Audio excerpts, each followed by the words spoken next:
دنیا میں یہودیوں سے زیادہ سرکش اور بدبخت کوئی قوم نہیں گزری، کیونکہ یہ اپنے نبیوں کو ناحق قتل کر دیا کرتے تھے۔ حالانکہ یہ پیغمبر علیہ الصلوۃ والسلام نہ ہی کسی کا حق کھاتے تھے اور نہ ہی کسی سے کوئی اجرت یا لالچ کرتے تھے، بلکہ بغیر کسی لالچ اور اجرت کے یہ اللہ کے راستے کی طرف بلاتے تھے۔ ایک روایت کے مطابق یہودیوں نے ایک دن کے اندر 40 سے زائد انبیاء کرام علیہ السلام کو شہید کیا اور 170 صالحین کو بھی۔ اسی وجہ سے اللہ رب العزت نے فرمایا ضربت علیہم الذلۃ والمسکنہ وباؤوا بغضب من اللہ، کہ ان کے اوپر ذلت اور مسکینی مسلط کر دی گئی ہے اور ان کے اوپر اللہ کا غضب جو ہے وہ مسلط کر دیا گیا ہے۔ آج کی اس ویڈیو میں ہم انہی مظلوم انبیاء کرام علیہ السلام میں سے ایک نبی حضرت یحییٰ علیہ السلام کا ذکر کریں گے۔ حضرت یحییٰ علیہ السلام حضرت زکریا علیہ السلام کے بیٹے ہیں۔ حضرت زکریا علیہ السلام بھی اللہ کے پیغمبر تھے۔ اولاد نہ ہونے کی وجہ سے ہر وقت غمگین رہتے تھے کہ حضرت زکریا علیہ السلام کے دنیا سے چلے جانے کے بعد ان یہودیوں کو راہ حق کون بتلائے گا، کون انہیں اللہ کے راستے کی طرف بلائے گا، کیونکہ ان کے عزیز و اقارب میں کوئی ایسا شخص نہیں تھا کہ جو اس قابل ہو کہ وہ ان لوگوں کو دین حق بتلائے۔ اللہ رب العزت نے ایک فرشتے کے ذریعے حضرت زکریا علیہ السلام کو بیٹے کی خوشخبری سنائی۔ اس کا ذکر قرآن مجید کے اندر بھی ہے۔ اللہ رب العزت ارشاد فرماتے ہیں فنادت الملائکۃ وہو قائم یصلی فی المحراب۔ ایک روایت کے مطابق حضرت یحییٰ علیہ السلام کی والدہ عیشا اور حضرت مریم علیہ السلام کی والدہ حنا دونوں آپس میں بہنیں تھیں۔ حضرت عیسیٰ علیہ السلام کی ولادت کے بعد جب انہیں اللہ رب العزت نے اپنا نبی بنا کر بھیجا تو سب سے پہلے حضرت یحییٰ علیہ السلام نے حضرت عیسیٰ علیہ السلام کی رسالت کا اقرار کیا۔ اللہ رب العزت نے حضرت یحییٰ علیہ السلام کو چند باتوں کا حکم دیا، کہا کہ خود بھی ان باتوں پر عمل کرو اور اپنی قوم سے بھی کہو کہ وہ بھی ان باتوں پر عمل کرے۔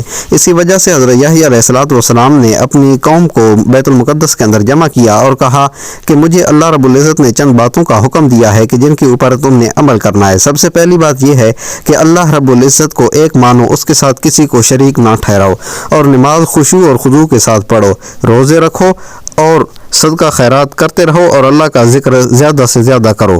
حضرت یحییٰ علیہ السلام کی شہادت کے بارے میں مختلف واقعات تحریر ہیں، لیکن مفسرین کرام کی زیادہ تر رائے جو ہے وہ واقعہ ہم آج آپ کو سنائیں گے۔ حضرت یحییٰ علیہ السلام کے دور کے اندر ایک ہیرود نامی بادشاہ تھا جو کہ انتہائی عیاش اور فحش قسم کا شخص تھا، جس نے اپنے سگی بھائی کی بیوی کو اپنے پاس رکھا ہوا تھا۔ حضرت یحییٰ علیہ السلام نے اس بادشاہ کے خلاف آواز کو بلند کیا۔ اس بادشاہ نے حضرت یحییٰ علیہ السلام کو پکڑ کر قید خانے میں ڈال دیا، لیکن وہ اندر ہی اندر سے ڈرتا تھا کیونکہ اسے معلوم تھا کہ حضرت یحییٰ علیہ السلام اللہ کے سچے پیغمبر تھے۔ اسی دوران اس بادشاہ کی سالگرہ کا موقع آیا، جس کی وجہ سے اس محل کے اندر ایک رقص و موسیقی کی محفل منعقد کی گئی۔ اس محفل کے اندر اس وقت کی مشہور رقاصہ ہیرودیاس کی بیٹی نے شرکت کی، جس نے اپنے سحر انگیز رقص کی وجہ سے بادشاہ کو اپنے قابو میں کر لیا۔ رقص ختم ہونے کے بعد بادشاہ نے اس لڑکی سے پوچھا کہ تمہیں کیا انعام چاہیے، تو اس نے اپنی ماں سے مشورہ کیا تو اس کی ماں پہلے ہی اس طاق میں تھی کہ کب اسے کوئی موقع ملے۔ اس نے اپنی بیٹی سے کہا کہ بادشاہ سے کہو کہ وہ ہمیں یحییٰ علیہ السلام کا سر لا کر دے۔ تو اس کی بیٹی بھی اپنی ماں کی طرح انتہائی چالاک اور چال باز تھی۔ وہ بادشاہ کے سامنے حاضر ہو کر نہایت ادب و احترام سے کہا کہ بادشاہ سلامت، مجھے ایک تھال کے اندر یحییٰ علیہ السلام کا سر چاہیے۔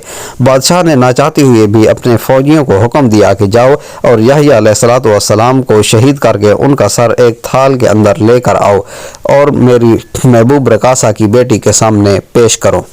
چنانچہ ایسا ہی کیا گیا۔ فوجیوں نے حضرت یحییٰ علیہ السلام کو شہید کر کے ان کا سر مبارک ایک تھال کے اندر رکھ کر اس مشہور رقاصہ اور اس کی بیٹی کے سامنے لا کر رکھ دیا۔ اس واقعے کی خبر بادشاہ روم کو ہوئی تو اس نے اپنے بھتیجے کو ایک بہت بڑا لشکر دے کر ہیرود کی طرف بھیجا اور اسے کہا کہ ہیرود کو پکڑ کر میرے سامنے لاؤ۔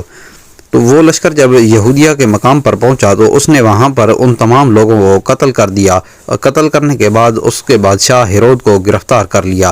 بادشاہ کو گرفتار کرنے کے بعد اس لشکر کے سپہ سالار نے یہ فیصلہ کیا کہ اس بادشاہ کو شارع عام سے روم لے جایا جائے گا۔